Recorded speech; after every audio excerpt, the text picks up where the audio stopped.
Alright guys, so I'm going to go through my process here on how I work on my 2545 brass, how I prep it, and how I load some cases. So this is going to be not a high quality video, just a quick demonstration basically. So starting out here, I got some WCC 11 556 once fired brass that I'm working with.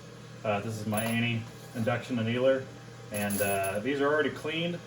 But that's all that's been done so far. They've been decapped and cleaned, so I think we all know how to do that. I was going to show everything, but I think that process really is not needed to show. So just know that these have been decapped with a universal decapping die and cleaned up already, wet tumbled.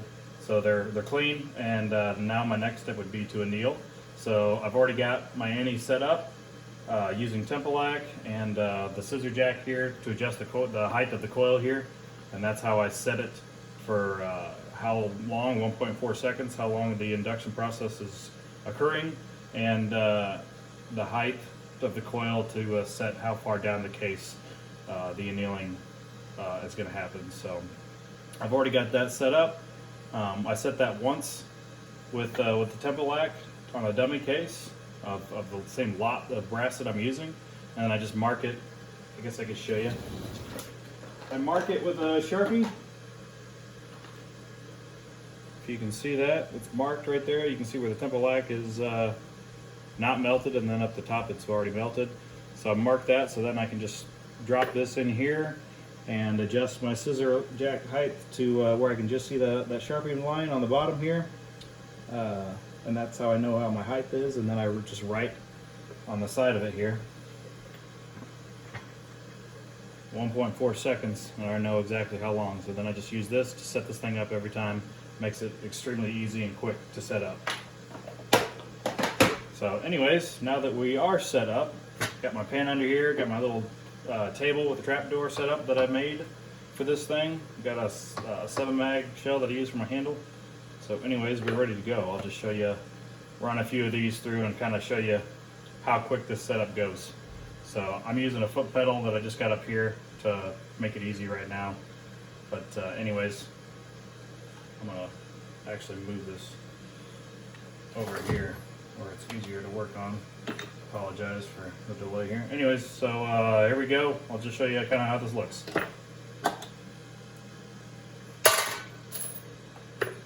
It is a pretty quick process.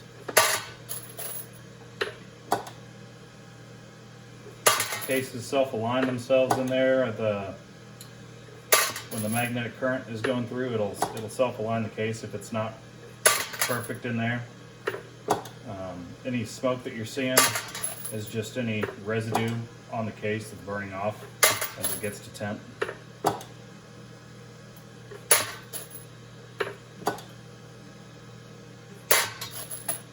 You can kind of see how quick of a process this really is.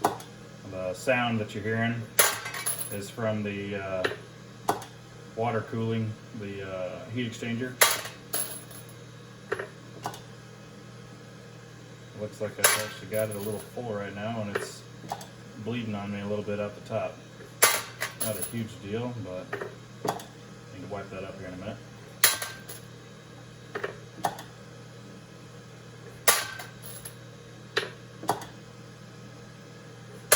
So you can kind of get an idea of how quick you can really fly through here. 1.4 seconds a case with this little trapdoor table setup that I made.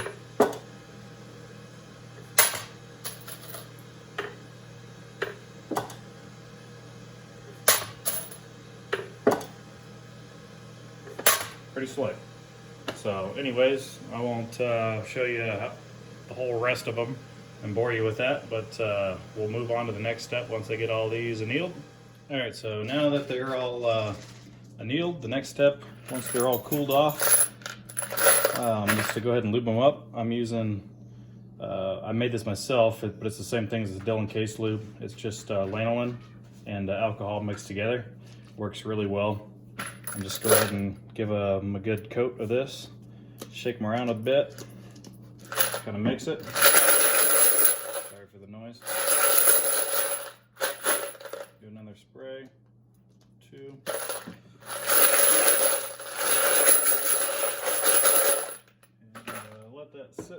second to let some of that alcohol kind of come off, and then we'll be ready to size. All right, so once the cases are all lubed up, they're ready to size. And so how I size my 25-45 brass is I use the full-length Redding sizing die that came in my die kit when I first started this cartridge. And I just take the guts out. I don't use the expander button that came in it.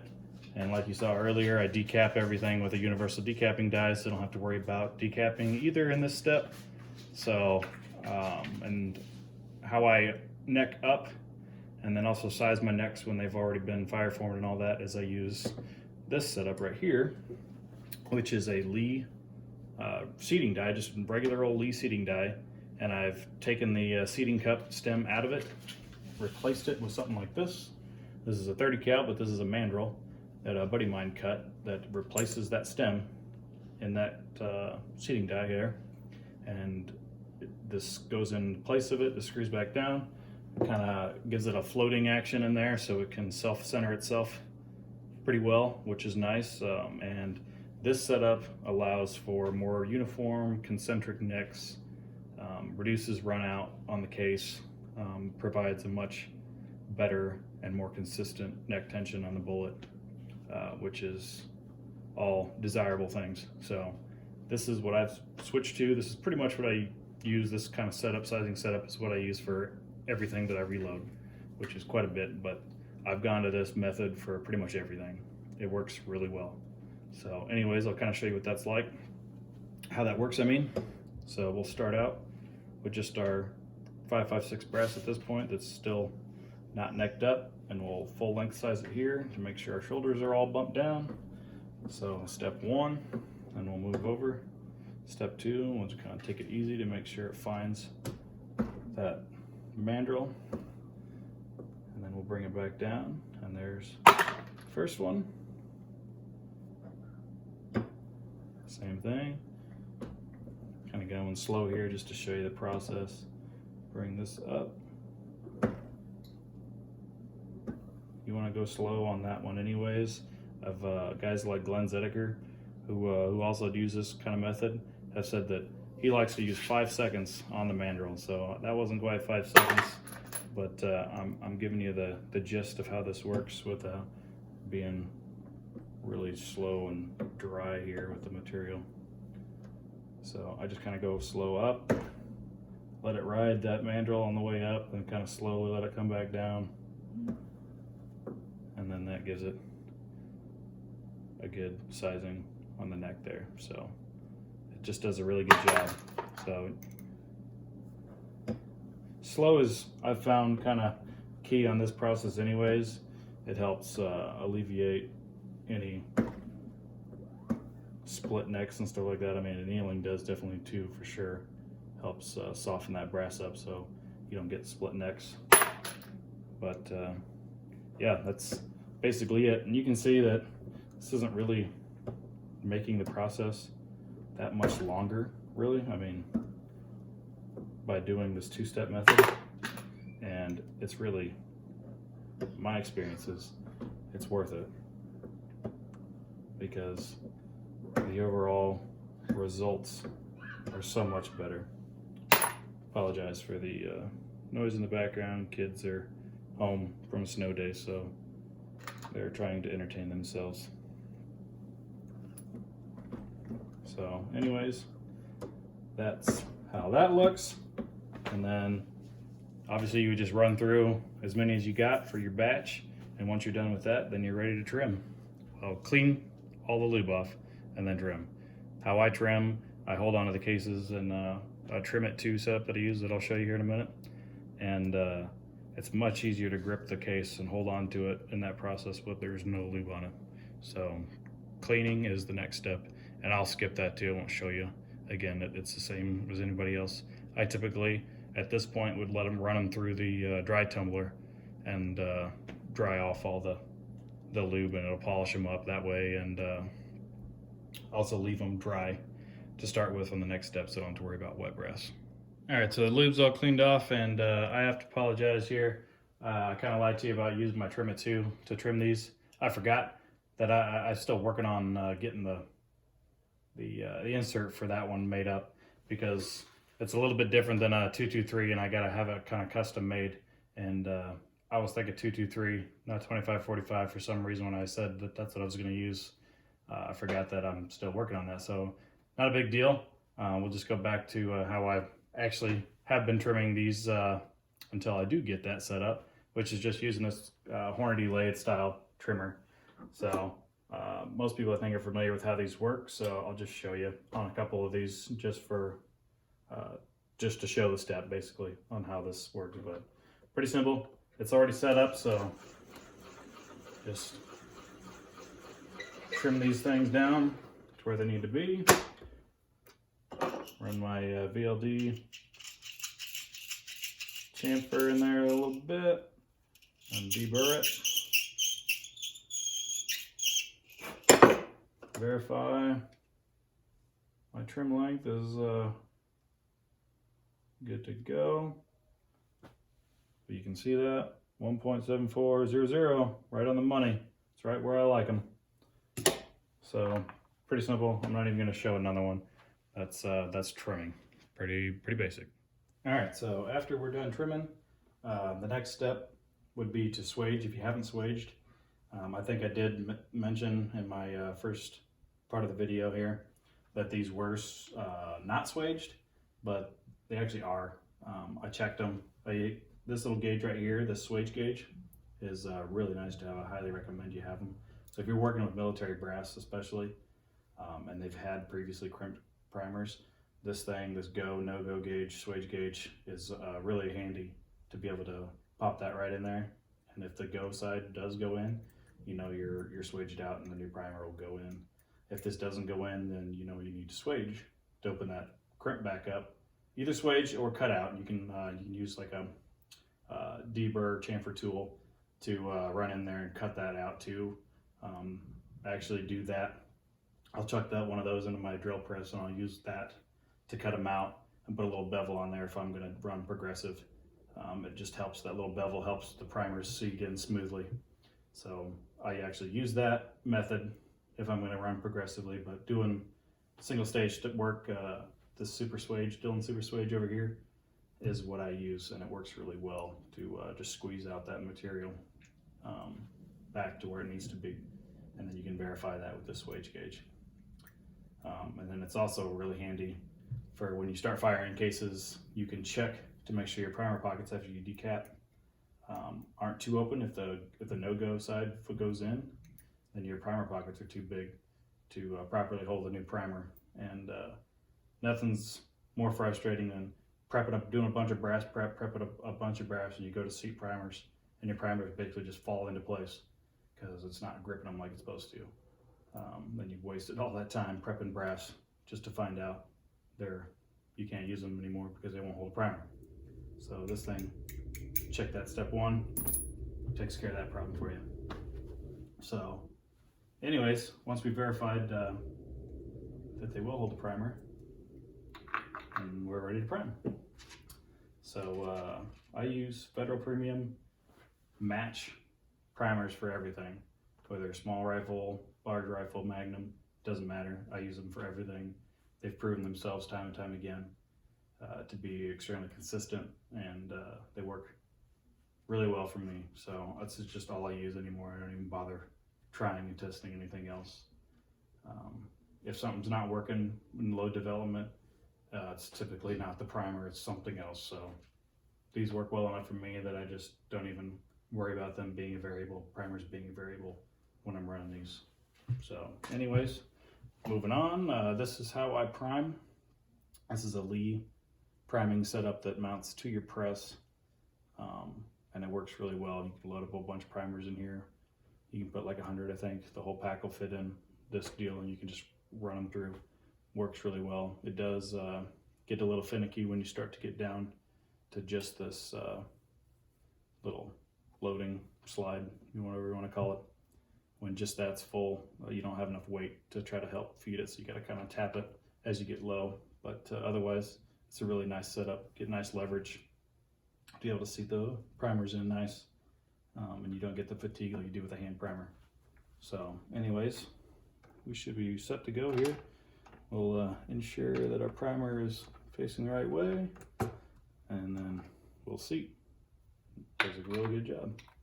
So again, I'm going to bore you with seating all these, but you can get a great idea here on how this setup works and how I prime. So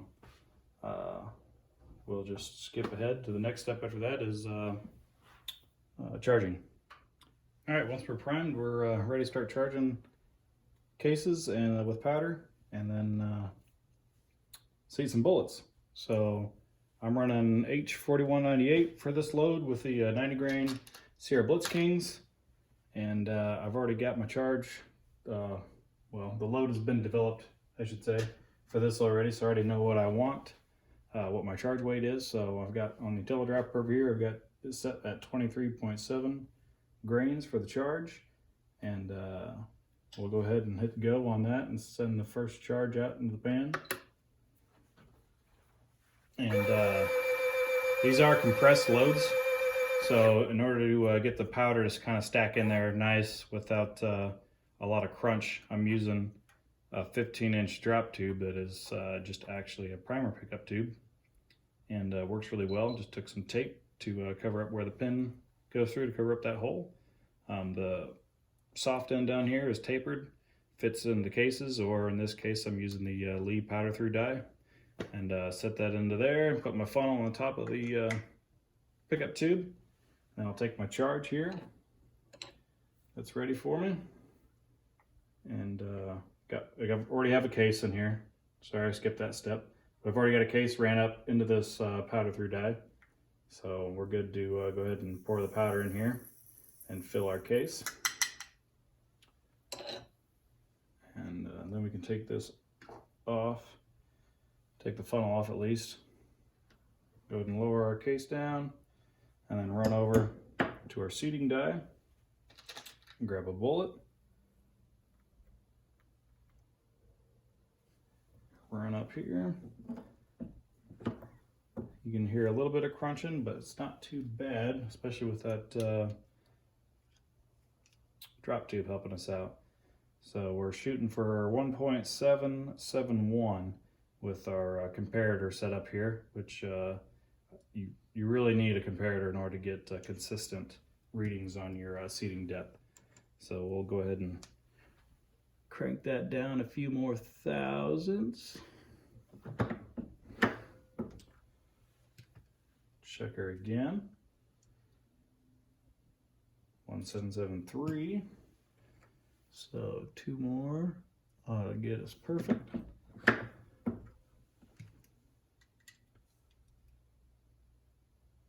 And right on the money. Throw that one in the box with the rest of them. We'll go ahead and hit go on our powder dispenser. Throw it on the charge.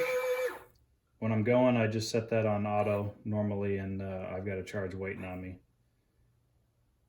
rather than me waiting on it right now. But it throws really fast, so I don't have to wait too long. It's already done.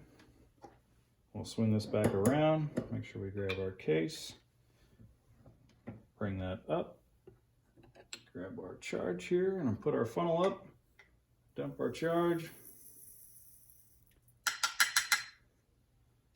set that back on. We'll go ahead and let that go. Bring our case down, swing her back over to the seating die, grab a bullet,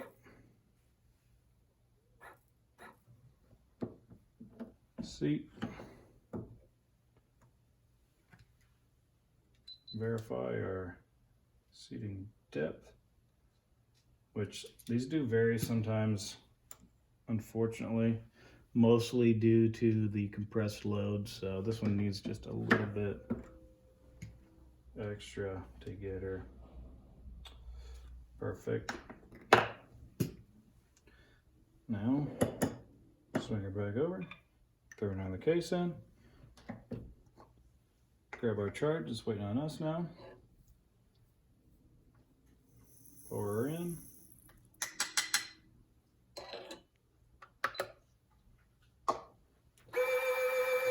bring that back down, seating die, bullet, seat, check. Perfect.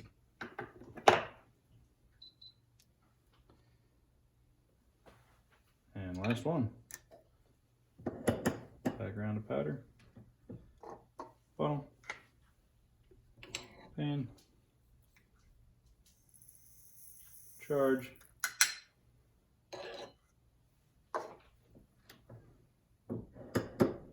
Seat.